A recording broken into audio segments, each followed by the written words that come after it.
जो अभी फिलहाल मनी राय का टोला देखने को मिला। इससे पहले शाहपुर के जवनिया गांव में हुआ था, फिर से मनी राय के टोला में दिखाई दे रहा है। आप आज गए थे वहाँ स्थल पर, क्या देखने को मिला? हम कल से कटाव हो रहा है। कल 19 तारीख से 18 तारीख से कटाव हो रहा है और हमको 12:30 बजे वहाँ के ग्रामीणों ने सूचना दिया।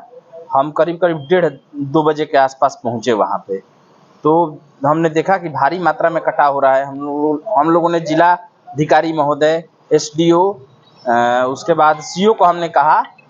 वहाँ पर सीओ और बाढ़ प्रमंडल के एक्जीक्यूटिव इंजीनियर, एसडीओ और जेई गए। वहाँ पे ग्रामीणों के सहयोग से जो प्राथमिक उपचार होता है एक तरह से कटाव का, जो पेड़ की टहनियों को काट करके गंगा नदी में डाला जाता है, जिससे जहाँ पे कटाव हो रहा है उसको अवरुद्ध किया जाता है, रोका जाता है। तो वो प्रशासन के द्वारा किया गया। हम देर रात तक वहाँ पे रहे, कल करीब 6-7 घंटा रहे। उसके बाद रात्रि में लाइटिंग का हम लोग व्यवस्था करवाएं जो जहाँ कटाव हो रहा है, और सीओ ने वहाँ पर जो गंगा नदी के जस्ट नजदीक जो लोग रह रहे हैं वहाँ पर सीओ के द्वारा उनको घर खाली करने का आदेश दिया गया कि आप घर खाली। नुकसान हुआ और कितना कटाव हुआ? देखिए, कटाव का जहाँ तक सवाल है तो हमारे समझ से 4 से 5 बीघा जमीन कटाव हो गया है जी, जो गंगा नदी में पूरा तब्दील हो गया।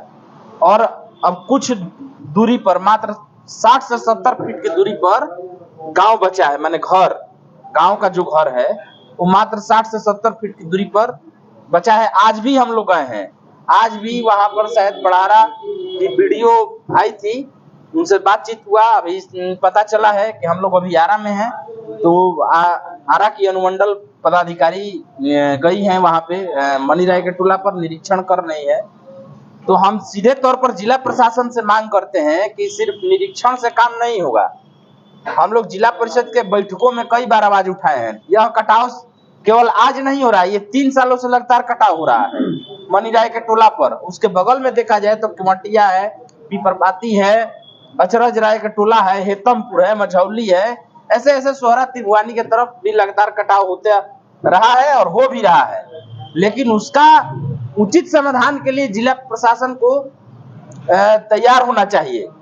पर जिला प्रशासन कटाव होता है तो पेड़ की टहनियों को डाल करके एक कोरम पूरा कर दिया जाता है, लेकिन वहां पर जब तक ठोकर गांव को भी खाली किया जाए, लोगों को वहां से दूसरे हटा दिया जाए क्या? हाँ बिल्कुल, ये तो सीओ के द्वारा कल अनाउंसमेंट करा करके, माइकिंग का व्यवस्था करा करके। कटाव किस रफ्तार से है? मीटिंग कटाव बहुत तेज रफ्तार में है। जो आप जवैनिया का उदाहरण दिए, यदि जिला प्रशासन सचेत नहीं होगा तो जवैनिया का दृश्य भोजपुर जिला के मनी राय के टोला में देखने को मिलेगा।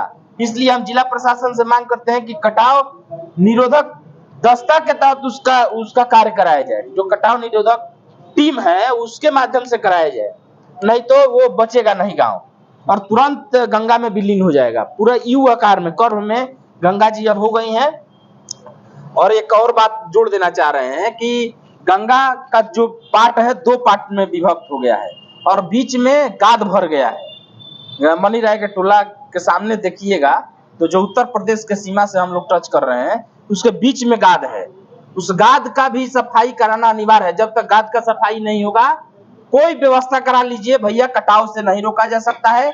इसलिए हम जिला प्रशासन से मांग करते हैं कि कटाव को बचाने के लिए गाद जो उसमें भरा है उसको, उस गाद को सफाई कराया जाए।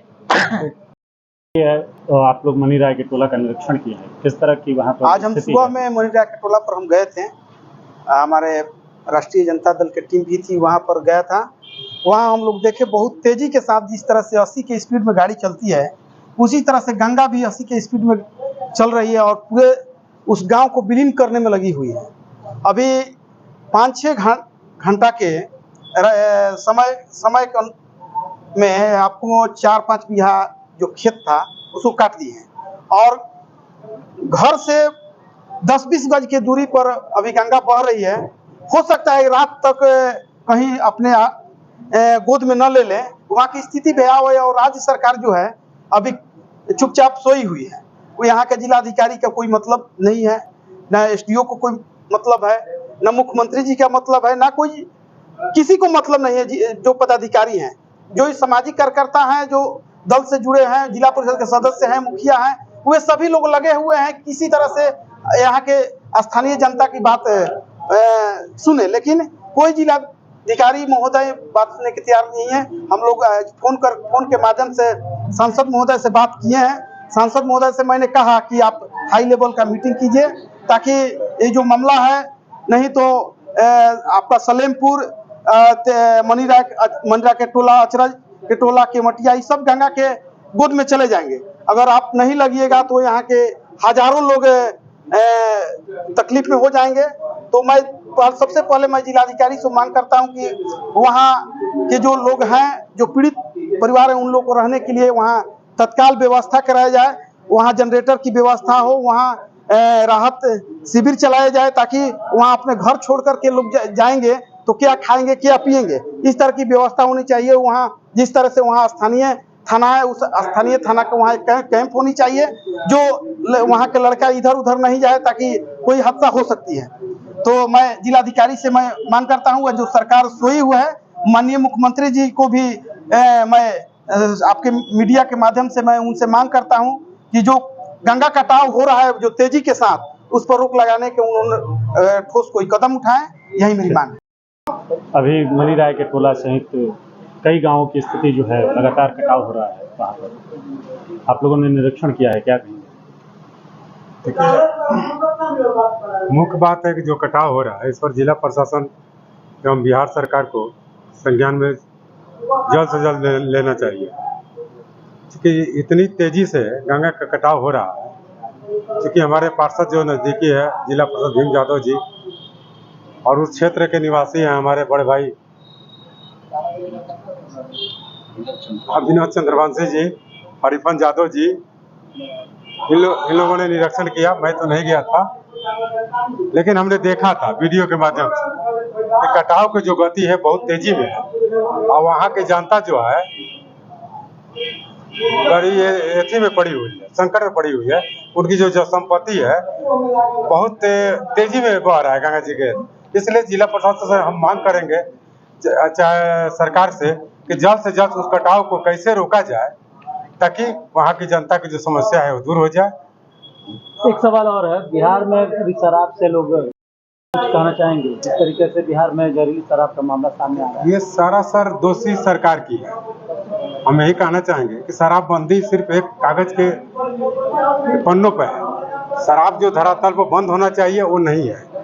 आप कहीं भी चले जाइए, इसके पूर्व में भी कितनी मशरफ के साथ हुआ था घटना, बहुत से गरीब जनता मरी हुई थी शराब पीकर। उसी तरह से आज भी है सिवान और मुजफ्फरपुर, दो जगह अब तक 45 लोग के। हाँ, तो ये संज्ञान में ले और गंभीरता से ले, सरकार की मौत जो हो रही है इसकी जिम्मेवारी ले, और नहीं तो शराब चालू करे सरकार।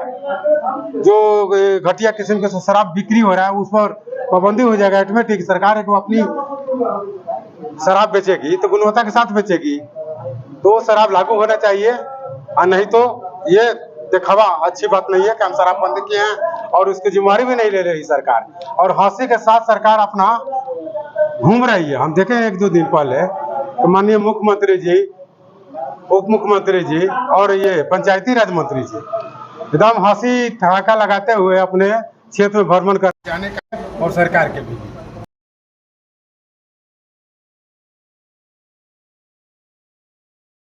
जहरीली शराब पीकर मौतें का आंकड़ा जो है बढ़ते जा रहा है। देखिए, शराबबंदी तो बिहार में है, लेकिन शराबबंदी गरीबों के लिए है, और जो सरकार के इर्द गिर्द चटुकारिता लोग करते हैं वे शराब सरकार के मिली भगत से होम डिलीवरी करवाते हैं, और वो भी होम डिलीवरी एक गरीब 15-20 बरस का बच्चा जो है पढ़ने लिखने वाला, उससे लोग करवाया जाता है।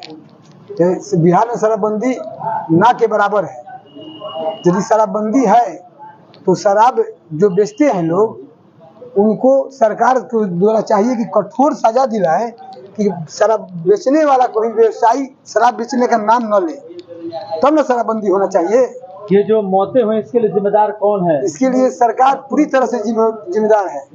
माननीय नीतीश कुमार जी पूरी तरह से जिम्मेदार हैं। आज जो इससे मौत हुआ है शराब से, तो उनको परिवार के मुआवजा के लिए लगभग कम से कम 25 लाख रुपया उनको मुआवजा देना चाहिए, इसलिए कि वो शराबबंदी किए हैं लेकिन शराब से मरा। तो जब बिहार में शराब बंद है तो मिला कैसे, कहाँ से मिला, कौन पिलाया? ये नीतीश कुमार जी का देन है कि बिहार में शराबबंदी होते हुए बिहार के हर घर में होम डिलीवरी शराब की बिक्री हो रही है। तो इसलिए माननीय मुख्यमंत्री जी, जो शराब से मौत हुई है उनको मुआवजा कम से कम 25 लाख रुपया देना पड़ेगा। एक दिन नहीं हो रहा ऐसा तो हम लोग बिहारवासी रोज